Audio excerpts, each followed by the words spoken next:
Assalamualaikum warahmatullahi wabarakatuh. Selamat siang dan salam sejahtera bagi kita semua. Pertama-tama saya ingin mengucapkan terima kasih kepada Ibu Krisdayanti BR Ginting SSE MSI selaku dosen pengampu mata kuliah Bank dan Lembaga Keuangan. Nah, pada kesempatan kali ini saya akan menjelaskan tentang kasus korupsi KTP elektronik pada Setia Novanto. Sebelum kita masuk ke dalam pembahasan materi, perkenalkan nama saya Fitriani dengan nomor induk mahasiswa 21090160007, kelas A akuntansi terapan, mata kuliah Bank dan Lembaga Keuangan. Nah, di sini kita akan menjelaskan tentang korupsi. Apa itu korupsi? Akan dibahas ke next selanjutnya. Apa itu korupsi? Dalam artian yang luas, korupsi atau korupsi politis adalah penyalahgunaan jabatan resmi untuk keuntungan pribadi. Semua bentuk pemerintahan rentan korupsi dalam prakteknya. Beratnya korupsi berbeda-beda, dari yang paling ringan dalam bentuk penggunaan pengaruh dan dukungan untuk memberi dan menerima pertolongan, sampai dengan korupsi berat yang diresmikan dan sebagainya. Titik ujung korupsi adalah kleptokrasi, yang arti harafiahnya pemerintahan oleh para pencuri, di mana pura-pura bertindak jujur pun tidak ada sama sekali.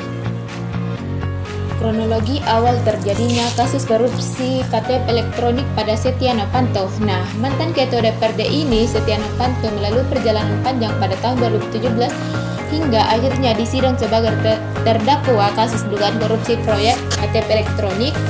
Pada awal Direktur Pengelola Informasi Administrasi Kependudukan Direktoral Jenderal Kependudukan dan Pencatatan Sipil Kemendagri Sugiharto dan mantan Direktur Jenderal Kependudukan dan Pencatatan Sipil Irmal menjadi terdakwa dalam dakwaan yang dibacakan oleh Jaksa KPK di Pengadilan Tipikor pada tanggal 9 Maret 2017.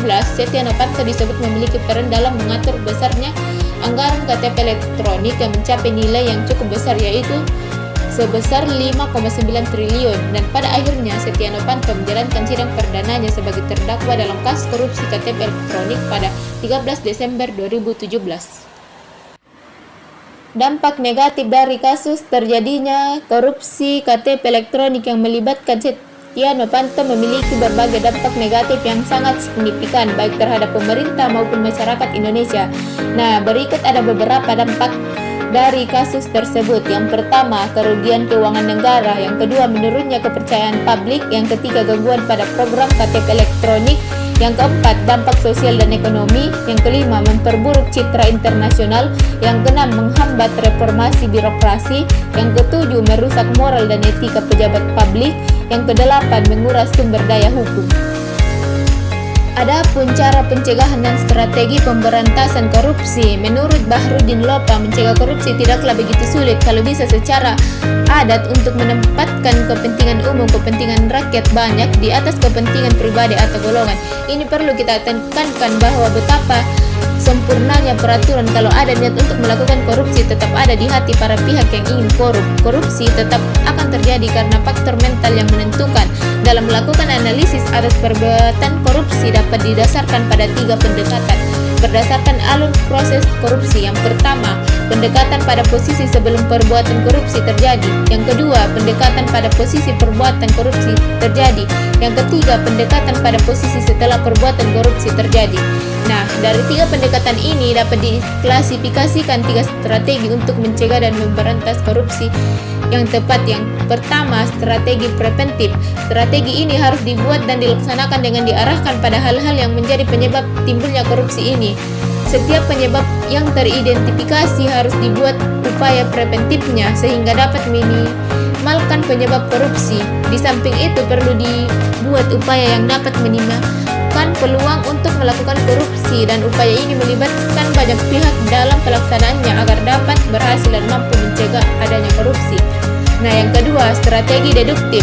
Strategi ini harus dibuat dan dilaksanakan terutama dengan diarahkan agar apabila suatu perbuatan korupsi terlanjur terjadi, maka perbuatan tersebut akan dapat diketahui dalam waktu yang sesingkat-singkatnya dan seakurat-akuratnya sehingga dapat ditindaklanjuti dengan tepat. Peran masyarakat dalam pemberantasan korupsi. Nah, peran serta masyarakat dalam pemberantasan tindak pidana korupsi menurut Undang-Undang Nomor 31 Tahun 1999 antara lain sebagai berikut. Yang pertama, hak mencari, memperoleh dan memberikan informasi adanya dugaan tindak pidana korupsi. Nah, yang kedua, hak untuk memperoleh layanan dalam mencari, memperoleh dan memberikan informasi adanya dugaan telah terjadi tindak pidana korupsi kepada penegak hukum. Yang ketiga, hak menyampaikan saran dan pendapat secara bertanggung jawab kepada penegak hukum yang menangani perkara tindak pidana korupsi. Nah, yang keempat, hak memperoleh jawaban atas pertanyaan tentang laporannya yang diberikan kepada penegak hukum dalam waktu paling lama 30 hari.